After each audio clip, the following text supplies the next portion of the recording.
Dans ce troisième numéro d'Objectif Rider, Thomas Levé, joueur en 2004, nous fera partager ses émotions d'avoir fait partie de l'équipe européenne. Direction ensuite Val d'Isère où le trophée Samuel Ryder était de passage la semaine dernière. Yann Mouznam nous parlera de la première victoire de l'Europe face aux États-Unis en 1985 et nous ferons un point sur les équipes à 7 mois de l'épreuve. C'est tout de suite dans Objectif Rider.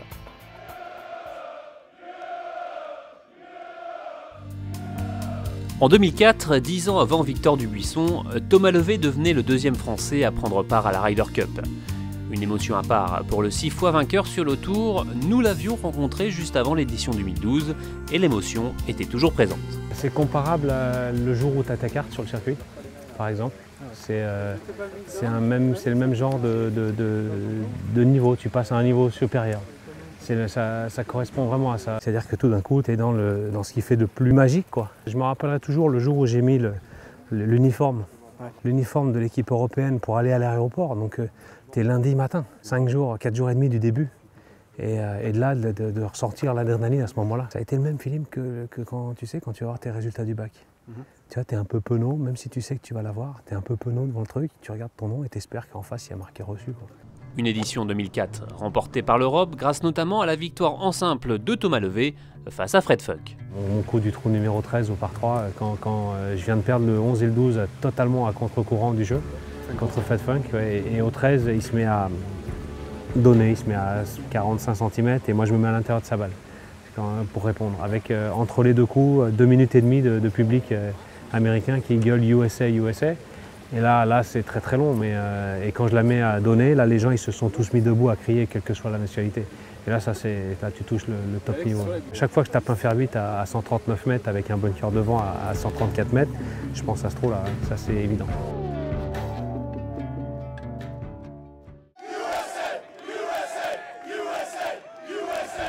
Ça bouge au classement des équipes. Côté États-Unis, Bubba Watson, grâce à sa victoire au WGC Matchplay, a fait un bond de 8 places pour se retrouver 3e.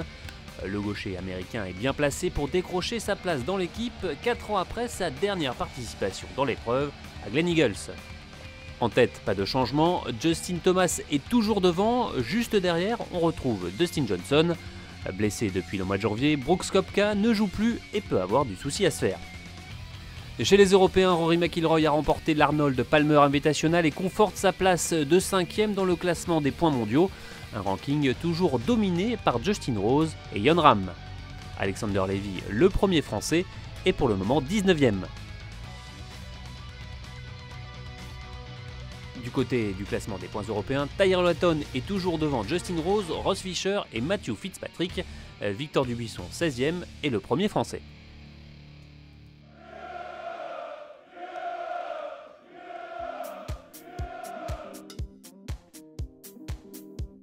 Un grand bol d'air pur pour la Ryder Cup. Le trophée était à Val d'Isère ce week-end à l'occasion de la BMW Winter Golf Cup. La coupe était l'invité d'honneur de cette compétition entièrement sur neige et organisée par Philippe Guillem. À ses côtés, quelques prestigieux participants, le joueur français Raphaël Jacquelin, l'humoriste Fred Testo ou encore le capitaine européen de la future Ryder Cup, Thomas Bjorn.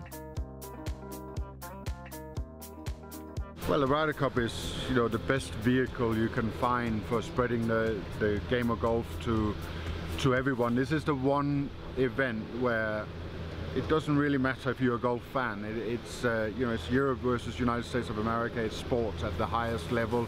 It's passion. It's the ultimate. This is the one event where this whole continent comes together in unity and as one, and we stand together. Et de pouvoir vivre ça en France. C'est exceptionnel, je sais pas, c'est comme la Coupe du Monde de football, on l'a vécu une fois en France, on ne sait pas si ça arrivera une autre fois, quoi. Et ben là c'est pareil pour le golf. Après la Tour Eiffel pour le One Year to Go en octobre, c'est la face de Bellewaerde qui a été choisie comme tee de départ pour Bjorn et ses partenaires de drive. La célèbre piste olympique, utilisée lors des JO d'Albertville en 1992, constituait un cadre idéal, une initiative de Pascal Grisot, vice-président de la Fédération française de golf. Avec Thomas, on a essayé d'arriver à débloquer un petit moment dans son agenda qui est chargé et il nous a fait l'amitié de venir à Val d'Isère. Et c'est un grand honneur pour la France que le capitaine passe du temps en France. Là, en fait, ça fait même 15 jours qu'il est en France, il visite les musées, il veut s'imprégner de la culture française. Et je pense que c'est ces petits détails qui font la différence aussi au moment d'une victoire.